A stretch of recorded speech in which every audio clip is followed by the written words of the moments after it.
অমরনাথের অমরা কথা। চলুন আজকের এই ভিডিওটির মাধ্যমে জেনে নিই অমরনাথের এই অমর কথা সম্পর্কে। তাহলে চলুন আজকের ভিডিওটি শুরু করা যাক। এই পবিত্র গুহায় ভগবান শিব ভগবতী পার্বতীকে মুক্তির পথ দেখিয়েছিলেন। এই দর্শন অমর কথা নামে পরিচিত, তাই এই স্থানের নাম অমরনাথ। স্বয়ং শিব প্রদত্ত বর অনুসারে যে ব্যক্তি ভক্তি সহকারে এই কাহিনী পাঠ বা শ্রবণ করেন তিনি শিবলোক লাভ করেন। হিমালয় রাজের কন্যা পার্বতী রূপে সতী দ্বিতীয় জন্মগ্রহণ করেন। প্রথম জন্মে তিনি ছিলেন প্রজাপতি দক্ষের কন্যা।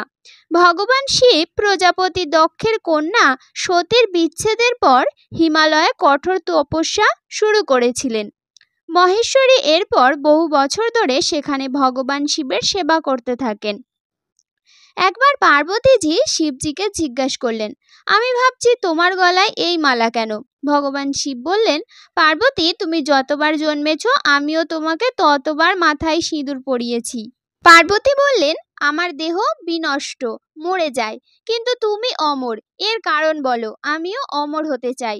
ভগবান শঙ্কর বললেন, এই সবই অমর কথার কারণে। এই কথা শুনে পার্বতী শিবকে গল্প শোনাতে অনুরোধ করলেন। বহু বছর ধরে শিব এটিকে এড়াতে চেষ্টা করতে থাকেন, কিন্তু পার্বতীর অবিরাম জেদের কারণে তিনি অমর কাহিনী বর্ণনা করতে বাধ্য হন। অমর কথা বর্ণনা করার সময় অন্য কোনো প্রাণীর এই গল্পটি শোনা উচিত নয়, তাই নির্জন ও জনমানবী স্থানের সন্ধান করতে করতে শিবজি পার্বতী সহ অমরনাথের এই পর্বতমালায় পৌঁছে যান। এই অমর কথা বর্ণনা করার আগে ভগবান শিব নিশ্চিত করতে চেয়েছিলেন যে গল্পটি সুচারুভাবে সম্পূর্ণ করা যায়, এতে কোনো বাধা না থাকে, এই পার্বতী ছাড়া অন্য কোনো প্রাণী তা শুনতে না পারে। একটি উপযুক্ত এবং জনবসতিহীন স্থানের সন্ধানে তিনি প্রথমে পহলগ্রাম পৌঁছান, যেখানে তিনি তার নন্দী ষাঁড় ত্যাগ করেন।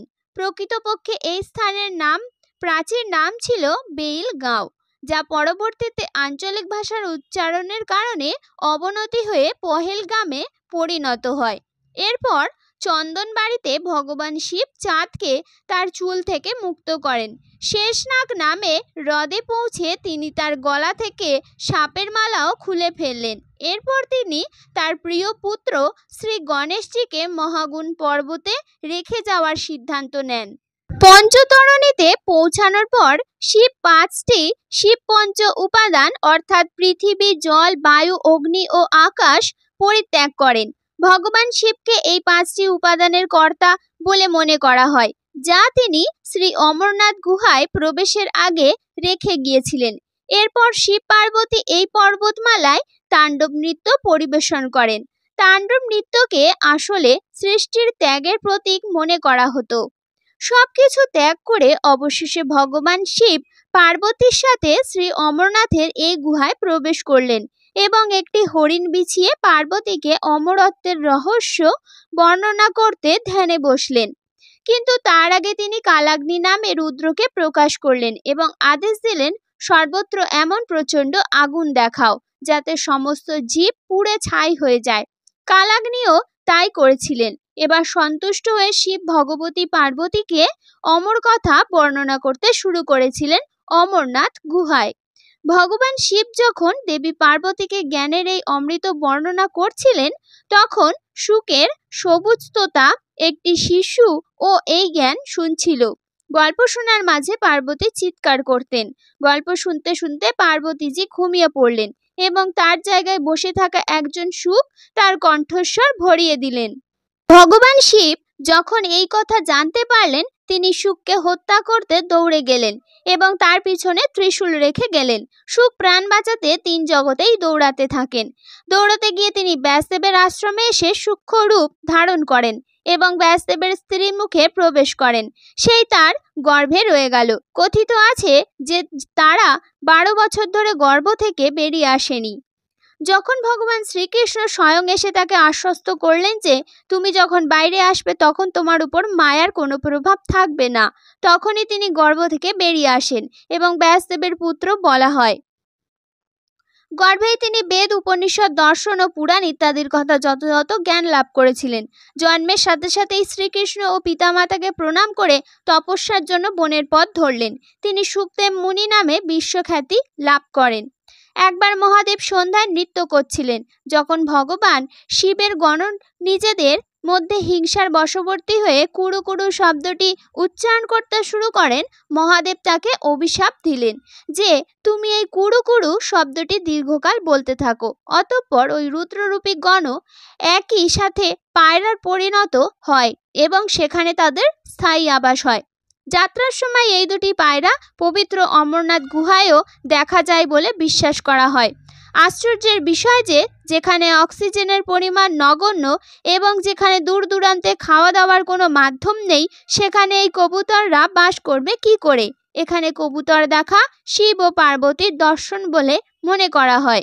পার্বতীজি ভগবান সদাশিবকে বললেন, প্রভু, অমরেশ মহাদেবের গল্প শুনতে চাই।